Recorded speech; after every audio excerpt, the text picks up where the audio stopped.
आपके लिए खस्ता खजूर की रेसिपी लेकर आई हूँ, जो बच्चों से लेकर बड़ों यानी सभी को बहुत पसंद आता है और आशा करती हूँ कि आपको भी यह बहुत पसंद आएगा। इसे मैंने 5 तरीक़ों से बनाया है और इसका अलग अलग डिज़ाइन से मैंने 5 डिज़ाइन में बनाया है और ये बहुत ही ज़्यादा खस्ता और स्वादिष्ट बना है। इसे आप स्टोर करके 1 महीने के लिए रख भी सकते हैं और जब आपको जी चाहे आप इसे खा सकते हैं। ये बहुत ही ज़्यादा खस्ता और स्वादिष्ट बना है, तो आप वीडियो को लास्ट तक ज़रूर देखें। नमस्ते दोस्तों, भानुजा द होम मेकर में आपका बहुत बहुत स्वागत है। चलिए रेसिपी वीडियो शुरू करते हैं। इसके लिए मैंने 3 कप मैदा लिया है। इस कटोरी से मैंने नाप करके 3 कप मैदा लिया है। आपको जितना बनाना है आप उतना ले सकते हैं। तो इस तरह से मैंने 3 कप मैदा डाल दिया। अब इसमें हम डालेंगे आधा कप, उसी कटोरी से मैंने आधा कटोरी लिया है घी और इसमें जितना ज़रूरत होगा हम उतना ही घी डालेंगे। तो इस तरह से हमने थोड़ा सा घी डाला और इसे अच्छी तरह से हम मिला लेंगे और मिला करके हम देखेंगे कि ये अच्छी तरह से मुट्ठी बंध रहा है कि नहीं। अब हम इसमें डाल देंगे सूजी। तो आधा कटोरी मैंने सूजी लिया है और इसे भी डाल करके हम मिलाएंगे और घी हमने अभी उतना ही डाला है। हम इसे मुट्ठी बांध करके देख लेते हैं कि ये अच्छी तरह से बंध रहा है कि नहीं। तो ये अभी मुट्ठी बंध नहीं रहा है, तो हम इसमें थोड़ा सा घी और डाल देते हैं और इसे अच्छी तरह से मिलाना है। जब हम इसे अच्छी तरह से मिला लेंगे, हम इसमें अच्छी तरह से मोयन डालेंगे तो हमारा खजूर जो है वो बहुत ही ज़्यादा खस्ता और स्वादिष्ट बनेगा। तो ये देखिए मैंने मुट्ठी बांध कर देख लिया और इतना सा घी बच गया है, यानी 2 टेबल स्पून घी बच गया है। तो आप जिस भी कटोरी से आप नाप ले रही हैं आप उसी के अंदाज से यानी मुट्ठी बांध करके देख लें, तो आपका भी परफेक्ट बनेगा खस्ता खजूर। अब हम इसमें डाल देंगे 1.5 कटोरी मैंने पिसी हुई चीनी लिया है। आप थोड़ा सा कम या ज़्यादा कर सकते हैं, लेकिन इतना परफेक्ट है। तो हमने 1.5 कटोरी पिसी हुई चीनी डाल दिया। अब इसमें हम डाल देंगे नारियल कद्दूकस किया हुआ थोड़ा सा और उसके बाद साबुत सौंफ हमने ½ टीस्पून लिया है।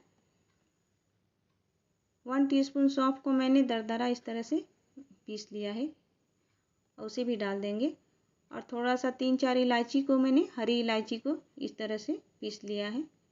आप इलायची का पाउडर भी डाल सकते हैं।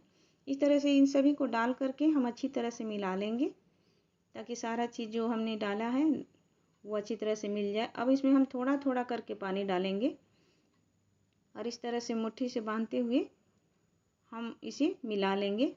हमें इसे आटे के जैसा गूँथना नहीं है, हमें बस पानी डाल करके हल्का सा बस इसे मिला लेना है और इस तरह से हम इसको हाथों से इस तरह से मसल करके मिलाएंगे। तो इस तरह से जब हम इसे मिलाएंगे तो ये बहुत ही ज़्यादा अच्छा बनेगा। और ये जो चीनी हमने डाला है पिसा हुआ, तो उसमें भी मॉइस्चर होता है, तो वो उसी के साथ जो है पानी कम पड़ेगा। तो ये देखिए जब इस तरह से लड्डू बनने लगे तो अब पानी की ज़रूरत नहीं है। ये हमारा जो आटा है खस्ता खजूर के लिए वो तैयार हो गया है। तो हम इसे इस तरह से मुट्ठी से बांध करके इकट्ठा करके और इसे कॉटन कपड़ा से ढक करके रख देंगे। अगर आपको थोड़ा देर में बनाना है, तुरंत बनाना है तो ऐसा कोई ज़रूरत नहीं है, लेकिन फिर भी आप ढक सकती हैं। तो इस तरह से छोटा बड़ा आप अपनी इच्छा अनुसार लोई ले करके इस तरह से मुट्ठी में बांध करके आप अब इस तरह से ये छठ में बनाने वाला जो सांचा होता है ठेकुआ बनाने वाला, ये खस्ता खजूर को ठेकुआ भी कहते हैं। तो आप इसे, लेकिन छठ में ठेकुआ बनाने के लिए गेहूं के आटे का इस्तेमाल किया जाता है। तो हमने तो इसे मैदा से बनाया है, तो इसे खस्ता खजूर कहते हैं। तो इस तरह से हम इसमें डाल देंगे लोई को जो हमने बनाया था और इस तरह से चिपटा करके और इसके जो किनारे हैं फटे फटे जो दिख रहे हैं उसको हम इस तरह से सेट कर देंगे।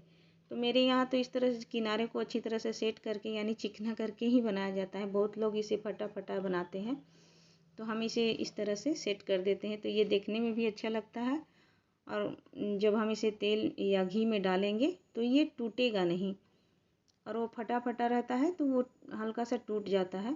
तो ये देखिए हमने किनारों को अच्छी तरह से चिकना कर लिया है। अब हम आपको इस कद्दूकस करने वाला जो जाली होता है उस पर बना करके दिखाते हैं। तो हमने फर्स्ट डिज़ाइन बना लिया है, अब हम सेकंड डिज़ाइन बना रहे हैं। तो इस तरह से आप, अगर आपके पास ठेकुआ बनाने वाला सांचा नहीं है तो आप इस तरह से इस पर भी बना सकती हैं। ये देखिए ऐसा गोल गोल डिज़ाइन बना है और इस तरह से आप बहुत सारे तरीके से बना सकती हैं। तो इस तरह से आप थाली में इस तरह से चिकना कर लें। अगर आपके पास कोई सांचा नहीं है तो आप इस तरह से सादा भी बना सकती हैं, यानी सिर्फ चपटा करके। और हम यहाँ चाकू का प्रयोग कर रहे हैं डिजाइन बनाने के लिए। तो इस तरह से आप इस पर त्रिकोण भी बना सकती हैं। ये देखिए, इस तरह से आप कट लगा करके, हल्का सा कट लगाना है, नहीं तो ज़्यादा कट लगाने से कट जाएगा। तो इस तरह से हम इस झारे पर भी इस तरह से बना सकते हैं। तो ये देखिए, हमने ये 4 डिजाइन बना लिया। अब आप इस तरह से छोटी कटोरी से भी इस तरह से हाफ कट करके इस तरह से बना सकते हैं डिजाइन। तो आपको जो भी डिजाइन पसंद है तो आप बना सकती हैं। अगर आपके पास सांचा नहीं है, यानी ठेकुआ बनाने वाला सांचा नहीं है, तो आप कोई भी डिजाइन का बना सकती हैं। हमें खाने से मतलब है, खाने में स्वादिष्ट होना चाहिए, डिजाइन से कोई ज़्यादा फर्क नहीं पड़ता है।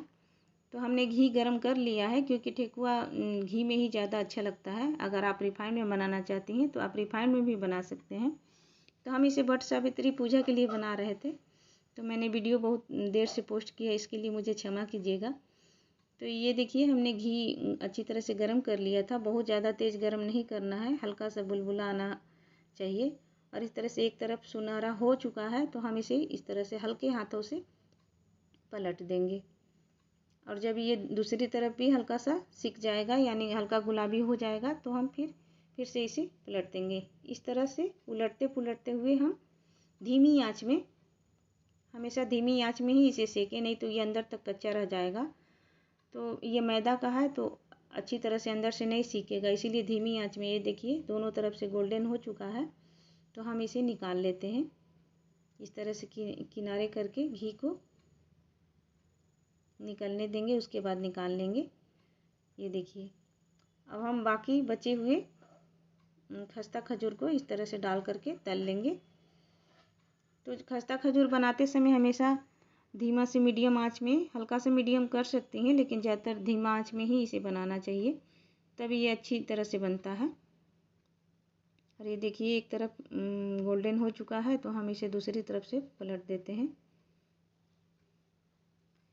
इस तरह से हम इसे उलटते पुलटते हुए इसे, आप इस तरह से दो पलटे का भी इस्तेमाल कर सकती हैं निकालने के लिए। आपके पास इस तरह का कोई जाली वाला झारा है तो आप उसमें भी इसे एक साथ निकाल करके, और एक्स्ट्रा तेल जो है वो अच्छी तरह से इसमें निकल जाता है, तो आप उसका यूज कर सकती हैं। और ये देखिए, मैं आपको इसे तोड़ करके दिखाती हूँ, ये कितना खस्ता बना है। ये देखिए, ये अंदर तक एकदम बिल्कुल अच्छी तरह से पक गया है, क्योंकि इसे हमने धीमी आंच में बनाया है।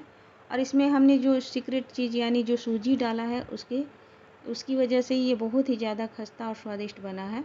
तो आप जब भी इस खस्ता खजूर बनाएं तो सूजी ज़रूर डालें, उससे ये बहुत ही ज़्यादा लाजवाब बनता है। होली, दिवाली या कोई भी व्रत त्यौहार में बना सकती हैं। अगर आपको ये वीडियो पसंद आ रहा है तो प्लीज़ मेरे चैनल को सब्सक्राइब करना ना भूलें, और इसे लाइक और शेयर करना भी बिल्कुल भी ना भूलें। और मिलते हैं एक नई रेसिपी के साथ। धन्यवाद।